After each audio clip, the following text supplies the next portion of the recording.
Hey James, you got me? Yeah, I got Charlie. Awesome. How you doing? Good. How are you? I'm good, thank you.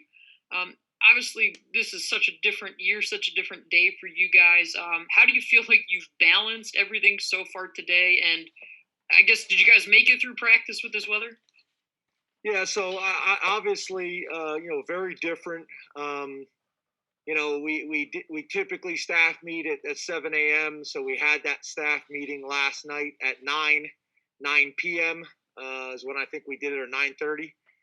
Then we typically would do our special teams meeting in the morning after the staff meeting.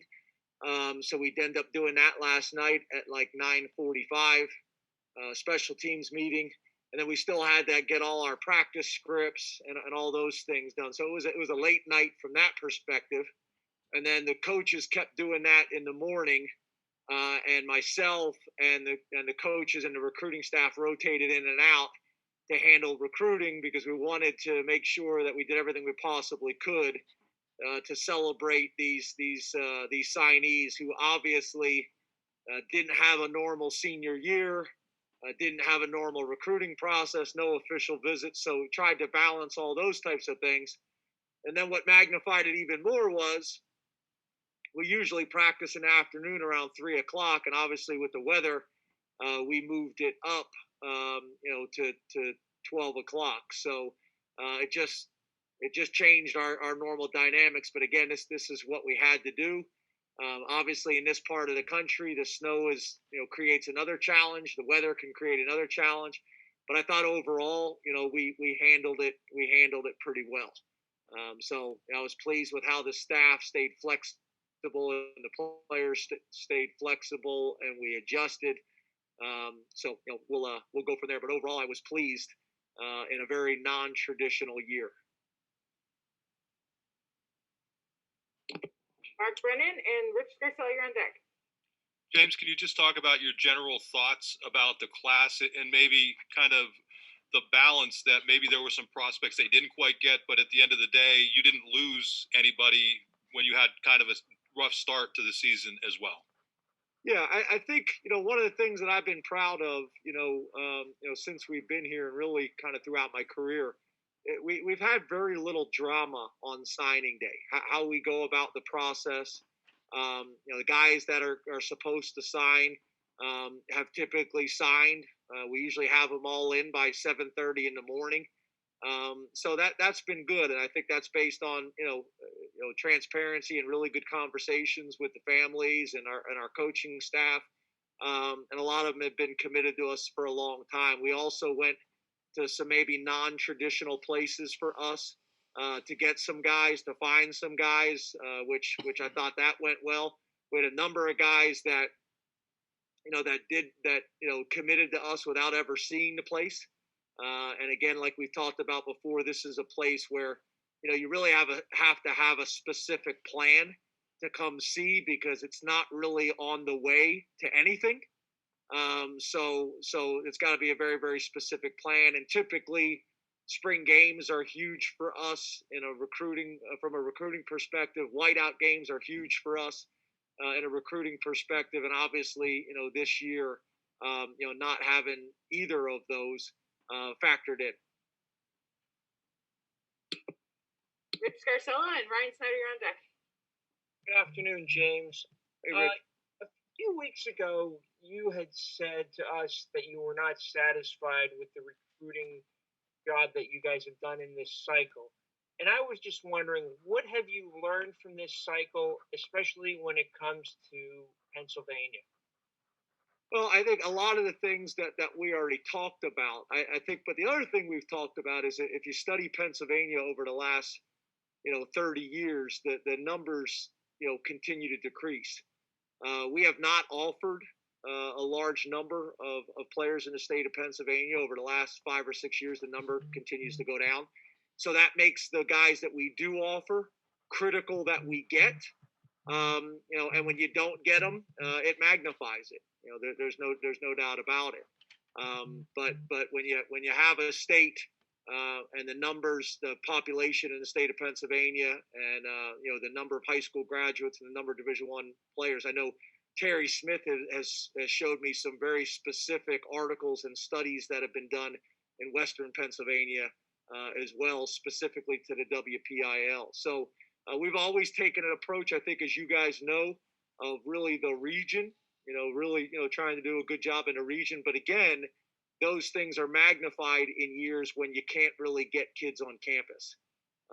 So the further that the kids have to go, or the fact that guys haven't been on campus, can create some challenges in years like this. But I felt like the staff did a really good job of being flexible and creative and going to some places again, that we hadn't typically gone to, like going to a place like Alabama and getting a guy late in the process that had never seen the place that we think very, very highly of. Those things are important. We were able to be very successful in Michigan this year. That helped us as well. So again, at the end of the day, I'm pleased with how it played out, but we also still have the second signing day to go with. So there's still some prospects that we're involved with.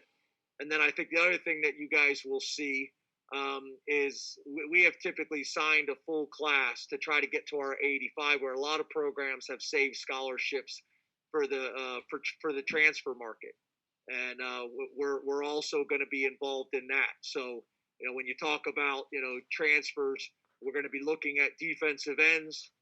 We're going to be looking at defensive backs, from a transfer perspective, or in the second recruiting cycle. Those are areas that we're going to be focused on. So any high school coaches or prospects that may be listening to this, those positions, as well as maybe some others, are going to be very, very important for us moving forward. So you'll see some more activity, in the second recruiting period, as well as the transfer market, which is just really, part of 2020 and where football is at and where football is headed. Ryan Snyder, and then Ben Jones, you're on deck. James, thank you for your time. Appreciate it. You too. You guys signed 3 really good receivers who are all getting a lot of credit, especially over the last couple of months. Lonnie, Liam, Trey. Just talk about what you see from them moving forward, especially Trey. You guys kind of signed him late. I think a lot of fans want to learn more about him. Yeah, Trey's a guy. One of the things that really got us excited about him is if you watch his basketball tape and his dunks, him and Lonnie could have a dunk contest against each other, which would be really, really exciting to watch. And to me, I've always felt like, wide receivers and DBs that can play basketball as well as football and do it at a high level, the body control, the ball skills, all those types of things. And then you magnify that with Lonnie, who also is a high-level basketball player and can track the ball, as an outfielder. All those things, really, really translate. And when we got a chance to watch his tape, as well as talk to a lot of people out there that had seen him live, a lot of the testing information for us, probably more so than a lot of places, we're a big testing numbers program. So being able to get guys in camp, whether they're underclassmen or seniors, and be able to get true testing numbers, what their 40 is, what their vertical jump is, and then get a chance to coach them and work with them, we think is really important. It allows us to get a little bit more information and be very comfortable with some decisions that we make. So when we can't get them ourselves, we have to try to get them from people that we trust, and people that we think are giving us accurate information. So he's a guy that we identified late. A lot of people that we talked about were very impressed with him. And as we got to know him and his family, that went really good. Obviously, Liam, we've known forever. He's been to camp here since he was in like 5th, 6th grade, I think. Obviously, we got a strong relationship with the family. I'm really proud of the fact how many guys that we have had that their parents felt so good about the experience that they've had that they've sent the younger brother. I think that is telling. We've had a number of those, and even we've had brothers whose little sisters has come. Trace McSorley, I think is an example of that, and I think that speaks about Penn State, and also our program. We've also had the other end of the spectrum, where we don't offer a younger brother, and then that hurts us getting the younger brother. We don't offer the older brother, and then that hurts us with getting the younger brother. That's played out that way as well. So, but the class of wide receivers we really like. They all got good size. They're all 6'1" or taller, and and are put together already. So we're excited about those three, and I know Coach Cooper in our baseball program is excited too. Ben Jones, and then John Petishnock, you're on deck. James, a little bit away from recruiting, I just want to go back to that fake punt thing, whatever exactly that was that you guys called last week. What was the genesis behind that? Because you guys have not really been called those sorts of things traditionally. How did that come to pass? Yeah, so typically we work those things every week all year. So we have a number of plays, and we always tell the guys, you never know when the situation is going to come where we're going to run it, and we feel like the risk is worth the reward, or we feel like there's an advantage. So right there in that situation, if you obviously there's a bunch of things we could have done. We could have gone for it on fourth down. But then you risk, if you don't pick it up, giving them the ball. You could run a fake, which is another scenario. Or you could try to get them to jump off sides. And the way that play works, you're really okay with it either way. They could have called that on us or them very easily. But at the end of the day, if they call it on us, it's a 5-yard penalty and you punt it. It's not the end of the world. So in that situation, the risk is worth the reward. So we've been working that, Ben, I guess to your point, we've worked it for 7 years, because every Friday we go through those situations, and there's times where it makes sense. And we felt like it made sense right there. And everybody was kind of excited. But those were the things that we were talking about, kind of on the headset. And that happens probably more on special teams than offense or defense, because as a head coach, you have to be careful. If the defense calls something, it's hard to say no, and get them to get a new defensive call and get it in on time before the offense snaps the ball. And the same thing on offense, where on special teams, we're usually talking about these things on third down. Joe usually either is talking to me on the headset or he comes and stands right next to me, and we're having these discussions. So, Ben, literally, we got a bunch of stuff that we've been working every week for 7 years, and sometimes they come out and they're ready to go, and sometimes they're not. So for us to call it that situation and it worked and it went well, great. I think you described it as whatever you call that thing. But we also know in that very specific play, I know that their coaches turned it in and complained about us. And to be honest with you, I agree. That's one of those, they could call it either way. They could call it either way. I don't know if you guys remember, we actually did something similar in the Rose Bowl game. We had on the punt return, we were stemming the front to try to get them to jump off sides. We did it a couple times, and we got warned by the officials to stop. I don't know if you guys remember that, but it's literally the opposite of what we did. John Petishnock, and then Joe Giuliano, you're on deck. Hey, good afternoon, James. Appreciate your time today. You too, John. Hey, the team featured some videos of alumni on social media today from Keegan-Michael Key and Lara Spencer, among others, welcoming the recruits to Penn State. Wanted to ask, what's the impact of the Penn State Alumni Network in recruiting? And on a more personal level, what does it mean to you when notable alumni like Keegan and Lara make time for the football program and welcome the recruits to Penn State? Yeah, that's something that we sell a lot. We talk about, our alumni base, the power of our alumni base, not only in numbers, but in the power of the individuals as well. As you guys know, we've developed a really good relationship with Keegan. I called him for a couple of things this week, and I know how busy he is, so I try to be careful doing that. I actually went, it may have been last year or 2 years ago, I went to Keegan's birthday party in New York. He's been very supportive of us. We try to be very supportive of him as well. He's been fantastic.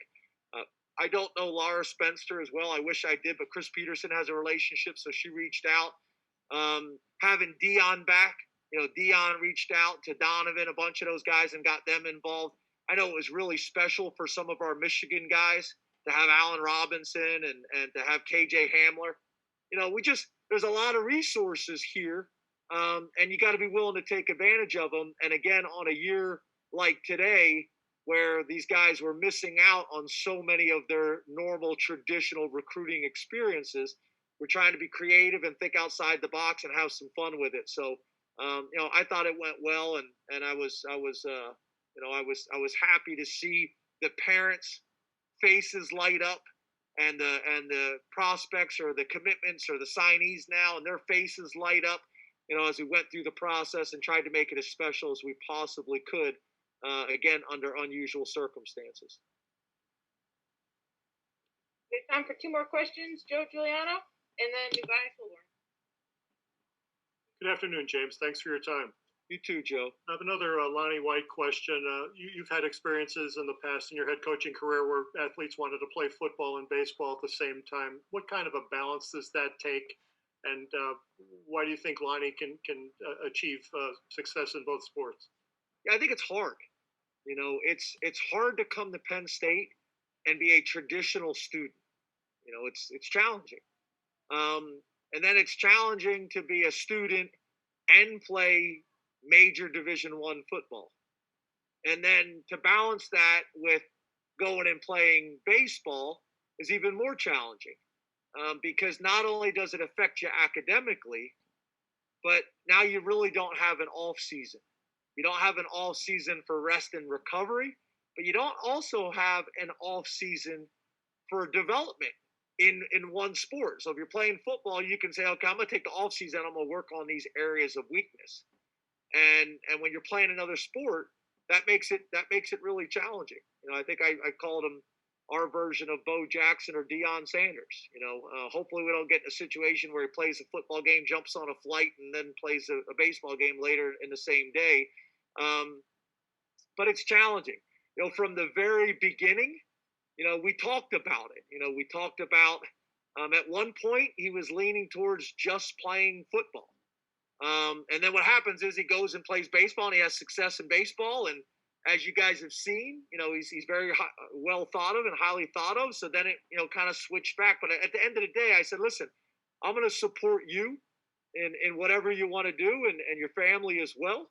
But we're going to talk about this. This is hard to do. And I just want to make sure that everybody understands what we're gonna accomplish and how we're gonna accomplish it together. And it's not going to be easy. And Coach Cooper was involved in the process as well. He was on the call with Lonnie this morning and his family. So that's been really good. But we're excited about getting him. And I think he's one of these guys, when he plays baseball, he thinks baseball is his deal. When he's playing football, it's football is his deal. It just kind of depends on the timing of it. And for me, we've had a little bit of it, not a lot of it, because it's hard to do.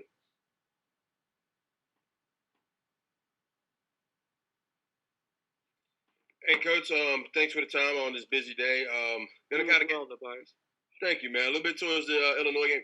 Have you ever had a player and his sister was on the opposite sideline on the opposite coaching staff? And what would that be like this week for Mr. Washington? No, but I think we've had siblings. We've had siblings. We actually had a sibling this year. In an earlier game.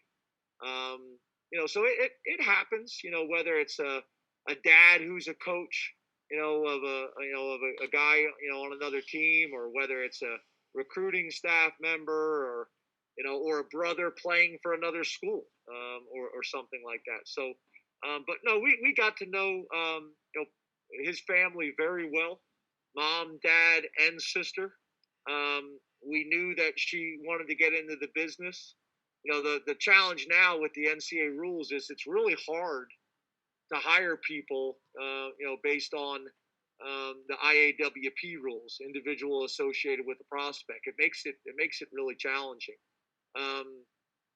But yeah, we're very aware of his sister being in Illinois. I told Parker there'll be no conversations this week. Do not call her.